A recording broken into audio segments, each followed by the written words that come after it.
नमस्कार, आप सभी का महर्षि गौतम सीनियर सेकेंडरी स्कूल के डिजिटल मंच पर आपका हार्दिक स्वागत है। मैं शर्मिष्ठा आप सभी का हार्दिक स्वागत करती हूँ। आज मैं आपके सामने कक्षा 10 के लिए विषय हिंदी के अंतर्गत समास और उसके प्रकार का प्रकरण लेकर के उपस्थित हुई हूँ। आज हम जानेंगे कि समास कहते किसको है, क्या होता है समास और उसके कितने भाग होते हैं। देखिए, किसी भी बात को अर्थात किसी भी वाक्य को बड़ा बता करके कहना वह किसके अंतर्गत आता है, बड़े भाग में आता है, यानी कि विस्तृत भाग में आता है। तो उसी को हम क्या कहते हैं, समास कहते हैं। किसी शब्द को विस्तृत करना यानी कि बड़ा करना ही क्या कहलाता है, समास कहलाता है। जब हम इसे तोड़ते हैं क्या करते हैं, जिस प्रकार हम संधि में क्या करते हैं, वर्णों का करते हैं, क्या करते हैं, वर्णों का मेल करते हैं, उसी प्रकार समास के अंतर्गत हम क्या करते हैं, शब्दों का मेल करते हैं। किसका मेल करते हैं, शब्दों का मेल करते हैं। लेकिन वे शब्द कौन से, सार्थक शब्दों के समूह या समूह के मेल को, समूह के मेल को हम क्या कहते हैं, समास कहते हैं। जैसे कि हम कहते हैं रसोई घर, अब छोटा सा शब्द ये, अगर हम इसको और बड़ा विस्तृत करते तो व्यास के रूप में करें तो क्या हो जाता है, रसोई के लिए घर, बहुत बड़ा हो जाता है। तो आज हम जानेंगे कि समास का क्या महत्व है व्याकरण की दृष्टि से। तो चलिए आइए देखते हैं, आज हम करते हैं समास और उसके भाग। तो सबसे पहले हम करेंगे समास की परिभाषा। क्या करेंगे, परिभाषा, क्योंकि बिना पहचान के कुछ भी नहीं होता है। जब तक हम नहीं जानेंगे कि क्या कहा जाता है उसको हम कैसे जानेंगे, इसलिए हम सबसे पहले उसके परिभाषा करेंगे। दो या दो से अधिक, दो या दो से अधिक शब्दों के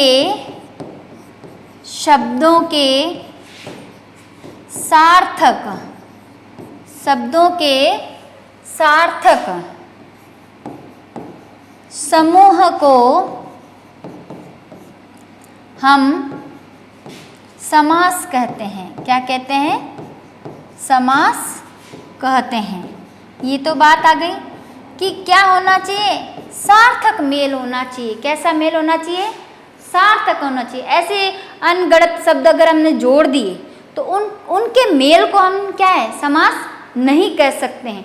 उनका अर्थ होना चाहिए, उनका सही रूप में मेल होना चाहिए, तभी वो किसके अंतर्गत आएंगे, हमारे समास के अंतर्गत आएंगे। तो ये तो परिभाषा हो गई। अब समास में भी क्या होता है, इन्हीं के पदों को हम क्या कहते हैं, सामासिक पद कहते हैं। समास के पद को क्या कहते हैं, सामासिक पद कहते हैं। समास के पद को हम क्या कहते हैं, सामासिक। क्या कहते हैं, सामासिक पद भी कहते हैं। ठीक है, तो क्यों कहते हैं, क्योंकि ये इनके पदों से मिलकर के बना है। क्यों कहते हैं, ये जो है समास के पद से मिलकर के बना है।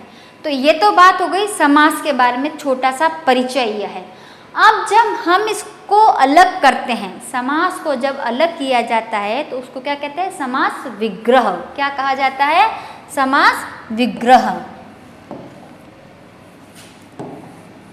समास विग्रह क्या होता है, अलग करना।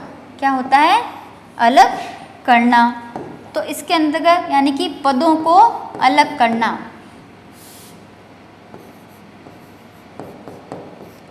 पदों को अलग करना, तभी तो क्या होगा, अलग अलग भागों में पता चलता है कि कौन सा समास है, और उसके द्वारा ही हमें जानकारी मिलती है कि ये किस समास के अंतर्गत आता है।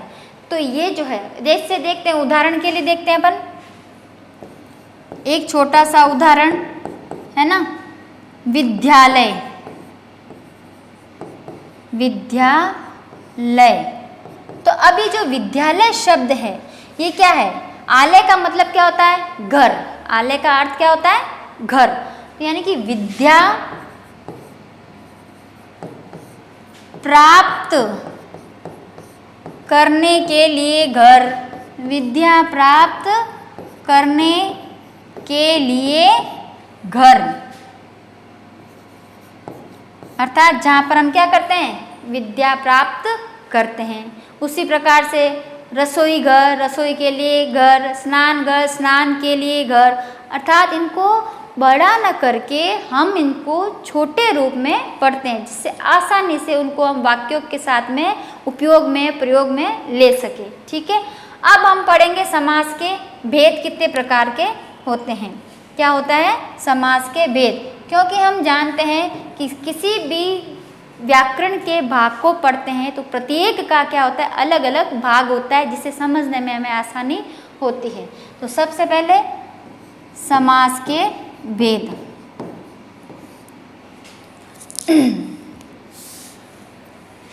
ये हो जाएगा सबसे पहले। हम इसको एक डायग्राम के रूप में पढ़ेंगे, जिससे हम क्या करें, आसानी से कर सकते हैं बहुत ही। अब हम इसको अलग अलग भागों में बांटते हैं। सबसे पहले देखिए, लिखेंगे हम अव्ययी भाव समास, अव्ययी भाव समास। ये तो हो गया अपना सबसे पहला एक। फिर दूसरा हो जाता है तत्पुरुष समास, तत्पुरुष। तीसरा, इसके बाद में द्विगु, द्विगु ले लीजिए, द्विगु समास। फिर इसके बाद में हम ले लेते हैं द्वंद्व समास।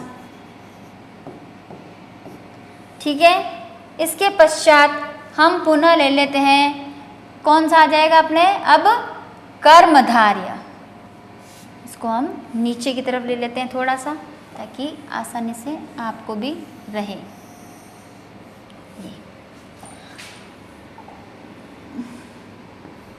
कर्मधारय समास।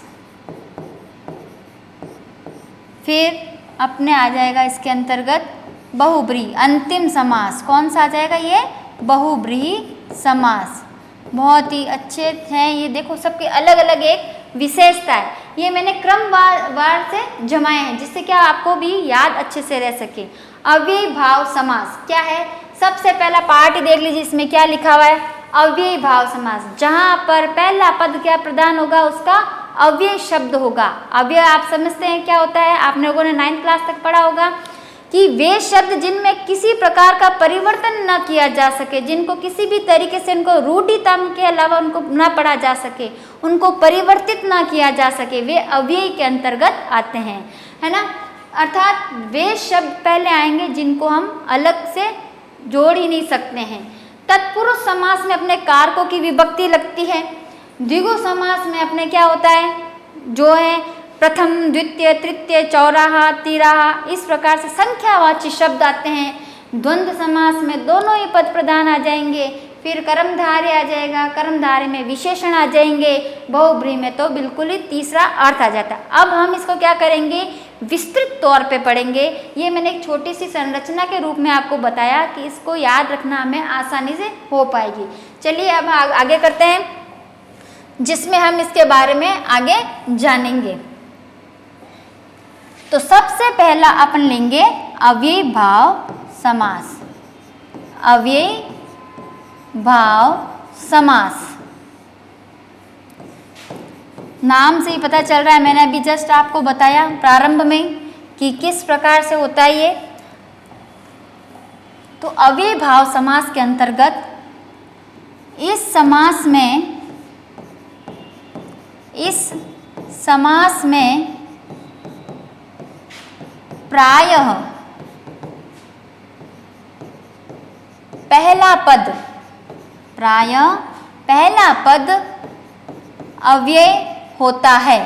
कैसा होता है, अव्यय होता है, यानी कि जिसको बदला ना जा सके। परंतु लेकिन कभी कभी कहते हैं ना अपवाद, एक अच्छे से चीज़ कोई लाते हैं, वस्तु लाते हैं, कभी कभी कोई घर खराब भी आ जाती है, तो ये भी क्या है, एक अपवाद है। परंतु कभी कभी, परंतु कभी कभी अव्यय पूर्व पद की बजाय, पूर्व पद की बजाय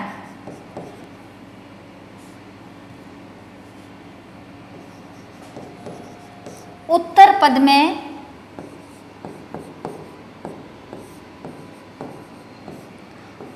पद में प्रयुक्त होता है ना, उत्तर पद में प्रयुक्त होता है। अब इसकी पहचान क्या है अव्ययी भाव समास की? पहचान के लिए देखिए क्या आएगा।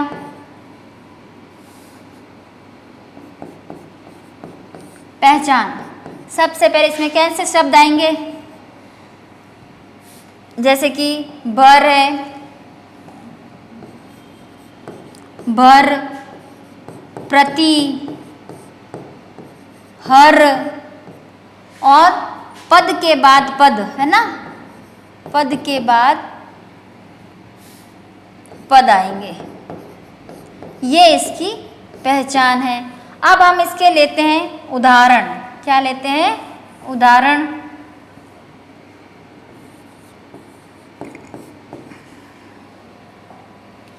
उदाहरण में आप देखिए नंबर 1 में उदाहरण जैसे मैं बताती हूँ आपको, भर पेट।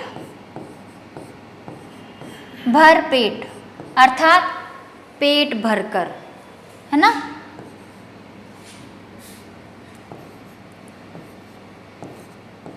पेट भरकर। नंबर 2 पे लिखते हैं अपन प्रतिदिन, यानी कि हर दिन। इसके बाद तीसरा लिख लेते हैं धड़ाधड़। क्या लिखते हैं? धड़ाधड़। बोलते ना धड़ाधड़, एकदम फटाफट, इस प्रकार से। ये सब क्या है? अव्ययी भाव में। आपको पढ़ा होगा आप लोगों ने, ये क्रिया विशेषण के अंतर्गत आते हैं। क्रिया विशेषण में भी तो यही बताया जाता है ना, 2 शब्द जुड़े होते हैं लेकिन उनका अर्थ क्या होता है? एकदम साथ में एक का अर्थ ही प्रकट होता है।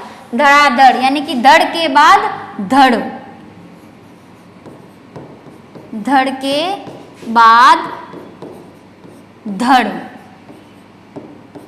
ये कुछ उदाहरण है कि किस प्रकार से बताया गया, कैसे पता चले कि एक पद का क्या होता है, अर्थ एक ही निकलेगा लेकिन उसे क्या कहेंगे? के बाद या के पूर्व, इस प्रकार से शब्दों को जोड़ा जाता है। इसीलिए मैंने लिखा है पद के बाद पद। तो ये तो हो गया अपना अव्ययी भाव समास। नेक्स्ट हो जाता है अपना इसी के अंतर्गत दूसरा आ जाता है, कौन सा है? तत्पुरुष समास। बहुत ही अच्छा समास है ये, और याद रखने में बिल्कुल भी कठिनाई नहीं होगी आपको इसमें, क्योंकि यही एक ऐसा समास है जिसके अंतर्गत क्या किया जाता है? कारक की विभक्तियों का प्रयोग किया जाता है। केवल एक कारक की कौन सी विभक्ति प्रयुक्त नहीं होती है? संबोधन वाली। कौन सी नहीं होती है? एक तो संबोधन वाली नहीं होती और एक कर्ता वाली नहीं होती। बाकी सारी कारक की विभक्तियां जो है इसमें प्रयोग की जाती हैं। तो इसमें क्या होता है? इस समास में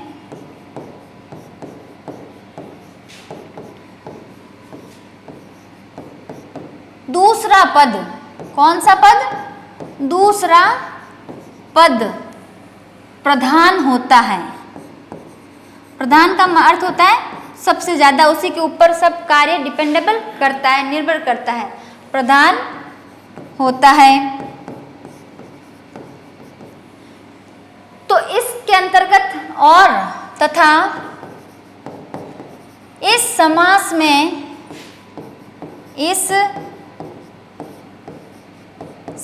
में कारक की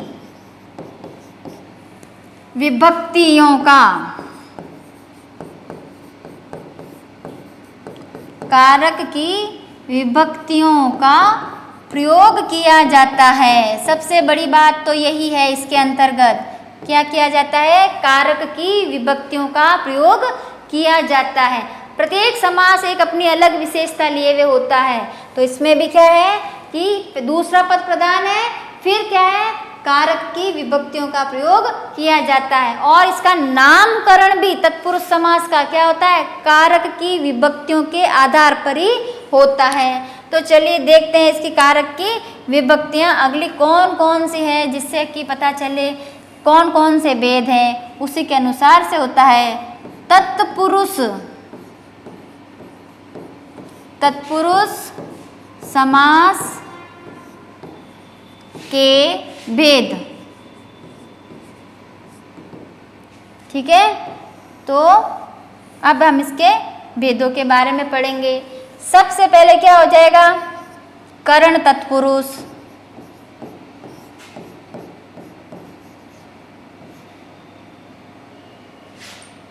सॉरी कर्म तत्पुरुष है ना, क्या आ जाएगा, कर्म तत्पुरुष।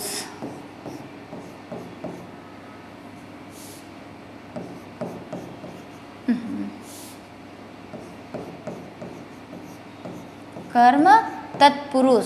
तो आपको पता है कर्म की विभक्ति कौन सी होती है, को, कौन सी होती है, को होती है। तो कर्म तत्पुरुष इसके अंतर्गत आता है। और दूसरा कौन सा होता है, करण तत्पुरुष।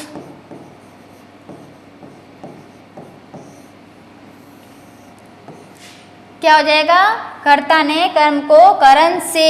अब ये से का भाव कौन सा है, देखिए आप इसमें, ये साथ वाला भाव है। कौन सा भाव है, साथ का भाव है इसके अंतर्गत, है ना।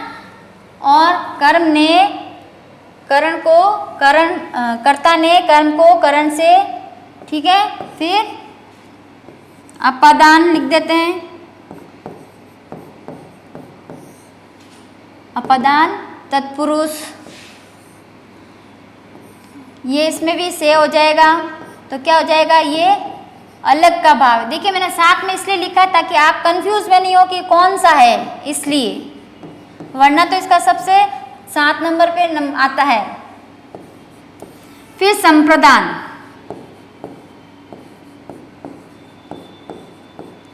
संप्रदान तत्पुरुष,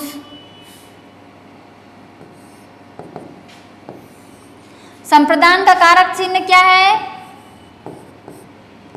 के लिए, क्या है, के लिए, है ना।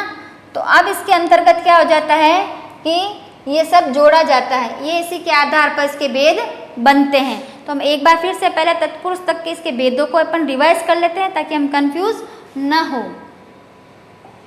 सबसे पहले समास किसको कहते हैं, यानी कि दो या दो से अधिक शब्दों के सार्थक समूह को। देखिए ये ध्यान रखना, ये संधि नहीं है, समास है। समास में शब्दों का महत्व होता है, ठीक है, और संधि में वर्णों का महत्व होता है। तो शब्दों के सार्थक समूह को हम क्या कहते हैं, समास कहते हैं। ये तो बात हुई। और इसी को हम क्या कहेंगे, सामासिक पद भी कहते हैं। क्या कहते हैं, सामासिक। समास के पदों को हम क्या कहते हैं, सामासिक पद कहते हैं। और समस्त पद भी कहा जाता है। देखिए इसमें क्या होता है, सामासिक और समस्त में कोई अंतर नहीं है, तो दोनों ही बराबर है। तो अब जब हम इन पदों को अलग करते हैं, इस अलग करने की क्रिया को हम क्या कहेंगे, समास विग्रह कहेंगे। क्या कहेंगे, समास विग्रह कहेंगे। अब जैसे उदाहरण में मैंने ये लिखा है, आप देखिए इसमें विद्यालय लिख दिया है, विद्या प्राप्त करने के लिए घर, यानी कि बड़े बड़े शब्दों के समूह को हमने छोटे रूप में लिख दिया है। तो ये समास की एक प्रक्रिया है। समास को हमने कितने, 6 भागों में बांट दिया है। कितने भागों में बांटा है, 6 भागों में। सबसे पहले क्या आ गया, अव्ययी भाव समास, तत्पुरुष समास, जिगु समास, द्वंद्व समास, कर्मधारय समास और बहुब्रीहि समास। प्रत्येक समास में एक अपनी अलग अलग विशेषता छिपी हुई है, अलग अलग पहचान है इनकी। तो हमने सबसे पहले किया अव्ययी भाव समास। क्या किया, अव्ययी भाव समास, अर्थात जिसका पहला पद कैसा हो, अव्ययी हो। कैसा हो, सबसे बड़ी बात ध्यान देने योग्य क्या है, अव्ययी हो। नाम से ही पता चल रहा है। परंतु कभी कभी अपवाद स्वरूप यह अव्यय जो है पीछे की तरफ, अर्थात दूसरे पद में, उत्तर पद में भी आ जाता है। आप ये देखिए, जो ये आपको मैं बता रही हूँ बार बार, पूर्व पद और उत्तर पद, ये जो अपन कर रहे हैं, भर, पेट। तो ये जो पहला वाला जो है ये क्या है, पूर्व पद है, और यही वाला क्या है, उत्तर पद कहलाता है, यानी कि दूसरा पद कहलाता है। ठीक है, आगे बात समझ में। और पहचान क्या है इसकी, भर प्रति हर और पद के बाद पद, ऐसे शब्दों का इसके अंतर्गत प्रयोग किया जाएगा जिनको बदला ना जा सके, जिनमें कोई परिवर्तन ना किया जा सके, ऐसे अवयव शब्दों का प्रयोग किया जाएगा। कुछ दिया है मैंने, भरपेट, पेट भरकर, प्रतिदिन, हर दिन, धड़ाधड़, है ना, घड़ी घड़ी, घड़ी के बाद घड़ी, रातों रात, रात के बाद रात। इस प्रकार आपको कई उदाहरण मिल जाएंगे। तो ये जो है भरपेट का हो गया। इसके बाद हम देखेंगे तत्पुरुष समास का, जो कि तत्पुरुष समास का जो देखेंगे, बताया मैंने अभी आपको कि क्या होता है तत्पुरुष समास, कि तत्पुरुष समास के अंतर्गत ये बताया मैंने कि इसमें दूसरा पद प्रदान होता है। क्या पद होता है इसके अंतर्गत, अपना दूसरा पद। इस समास में दूसरा पद या उत्तर पद, है ना, आपके समझने के लिए दूसरा पद भी लिख देती हूँ, साथ साथ में उत्तर पद भी, लेकिन अपने को हिंदी में उत्तर पद ही ध्यान में रखना होता है। उत्तर पद प्रधान होता है। ठीक है, और इसके पश्चात हमने देखा कि क्या होता है, उत्तर पद प्रधान होता है तो इसमें कारक की विभक्तियों का प्रयोग किया जाता है। ये सबसे बड़ी पहचान है इसकी कि इस समास में कारक की विभक्तियों का प्रयोग होता है। आप लोगों ने कारक तो पढ़े होंगे और उनकी विभक्तियों के बारे में हमने जाना भी है, आगे हम पढ़ेंगे भी और भी, लेकिन सबसे पहले आज हम समास का इसमें करते हैं। विभक्तियों का प्रयोग किया जाता है और विभक्तियों के आधार पर इसके भेद होते हैं। विभक्तियों के आधार पर ही, विभक्तियों के आधार पर इसके भेद किए जाते हैं। आधार पर इसके भेद किए जाते हैं, यानी कि उतने ही उसके भेद होते हैं, भेद होते हैं। तो इसके भेदों के बारे में हम जानेंगे।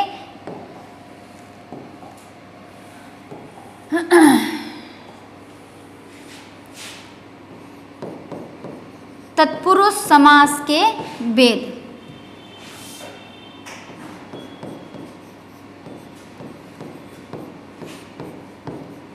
तत्पुरुष समास के भेद। ठीक है, आज का अपने इतना ही। कल हम पढ़ लेंगे तत्पुरुष समास के भेद।